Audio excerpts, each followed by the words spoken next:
Hello friends, Roman Pogorілий here. This is Deep State Team's YouTube channel. Today we'll talk about the front as usual. But before we start, please subscribe to our channel, like, comment, share this video, and become channel sponsors to support us at Kuri Nesitas.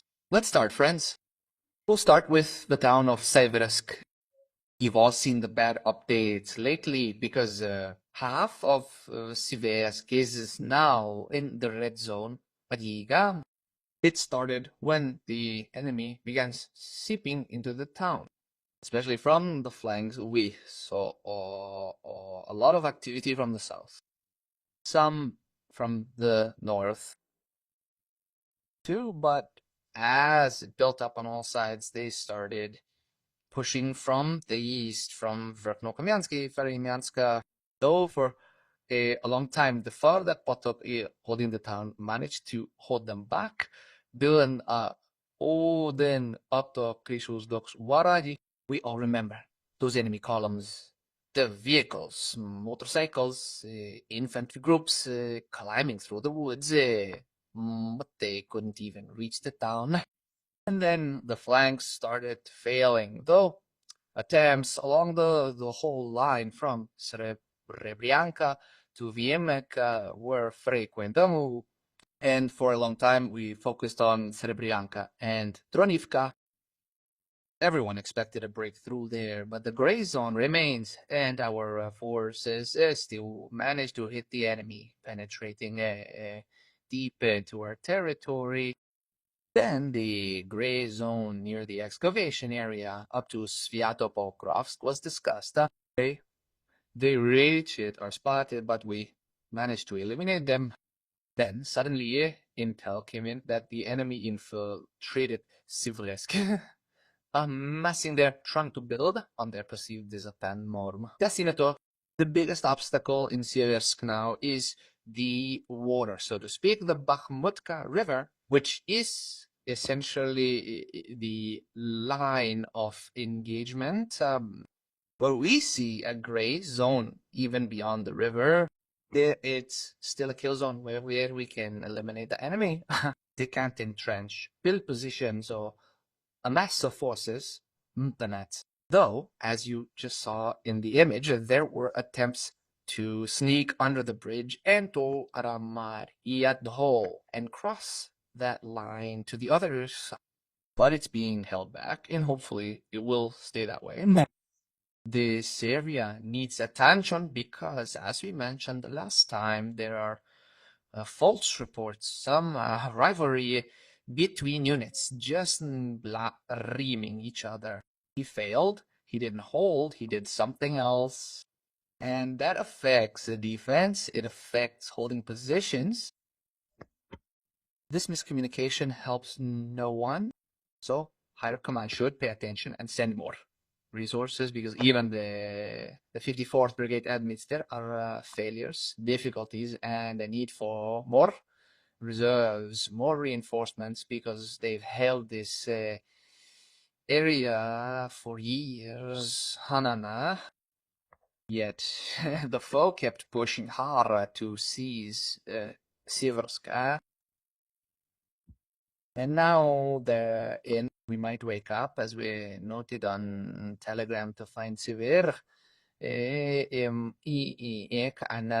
fully read. Accusations and false reports will still plague our forces. Next, Vovchansk. There too, things worsened. The red zone grew, mainly downtown. The enemies pushing in, dug in some, trying to build on gains spread through the town and ramp up like they did online, claiming the cities there, pushing to bashing the Wald, their hold. He sent Silitis back it up. The gray zone's grown toward Vilcha. They're trying to get in. We're tracking them, talk to the troops, and we're taking them out. Search and destroy ops are ongoing.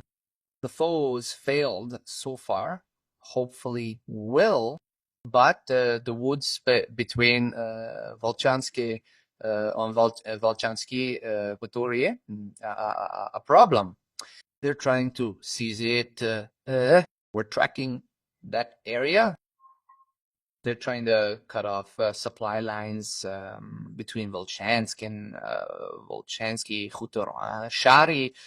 They're trying to get in, and we've spotted them, yes, on the south edge of town, already in the green zone. But we're not changing the map yet, as these are one-off events with no further confirmations. If there are changes, we'll show them on our map. Yup. Generally speaking, Vovchansk has been completely destroyed for a long time. They've been wiping it out since the early days of the invasion.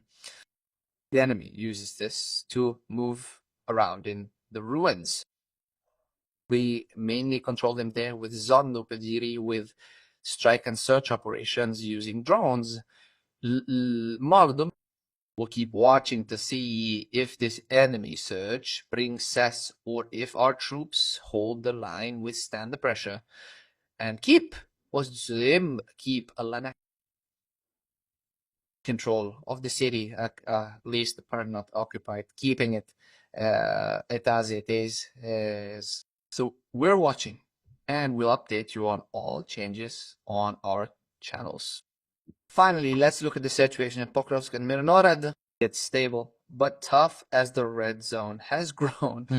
The enemy keeps trying to seize these two towns. They see that the enemy has taken control of Rerich, Nativka, Novopavlivka, Sukiyar, and Lisivka.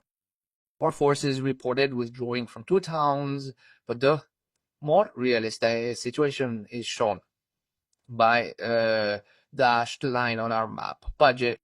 And if you think this is some kind of success for the enemy, it's not, because they were already advancing and infiltrating that area. Now, to some extent, all our personnel are safe, and the enemy has now fully taken control of that area. They're using it to advance on Pokrovsk and also storm Mирноград. Taking of Mирноград, it's practically surrounded by the gray zone. It's an area where the enemy is constantly spotted, but they can't seem to get a foothold. They're being hit, destroyed, hunted, down. But look at the south of Mирноград, it's slowly being swallowed up by the enemy. There's control, frequent sightings, and heavy fighting. So now all the attention is focused more on the main central part of the town. They're pushing on Mирноград from all sides, north, south, east, sometimes even west, between Pokrovska, Krasny, Lyman, Rodenske, near Revne, and Svitale, and Svaitle.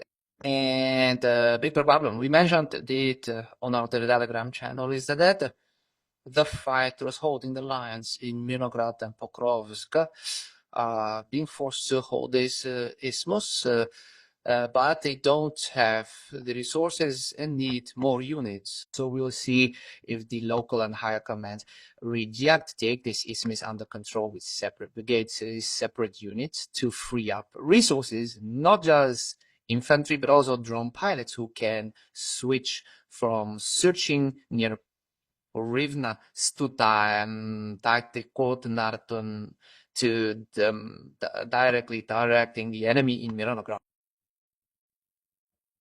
As for Покровськ, the situation there is mostly unchanged. The central and southern parts of the city are under enemy control, and our defense forces send in assault teams to raise the flag, claim clearings, and control. But the enemy still has the upper hand. They control that part. They're massing there and climbing into the northern outskirts. There's constant targeting, constant strikes, but we're managing to stop them from digging in, from taking control. Clearings are underway in all those areas. Pilots are working, and so far the red zone isn't there, and we hope we can hold it. That's our main tactic, to ensure at least some logistics for those same MO. Status in Mirnograd. There are different opinions about physically rotating fighters who are walking out to make some changes, bring in provisions, or rather carry them in. But reports vary. Some say it works, some say it doesn't, and they keep turning back. In particular, the Marines say it's very difficult, and some attempts to carry out certain rotations ended with those fighters returning to their positions because they immediately came into final contact with the enemy. So we're monitoring the situation, how it will develop. Everyone's asking if Mirnograd is surrounded, how the group there will get out. But friends, that's all the responsibility of the command, both on the ground and the higher military or command of the country, who chose this tactic, and all responsibility for what will happen and develop there lies solely with them. We will monitor all of this and inform you about how events are unfolding. Hey guys, thanks for watching this video. Please subscribe to our channel, like, leave your comments, and be sure to share this video with your family, friends, and acquaintances because it's important for us to be the most popular on YouTube in Malaysia. Thanks.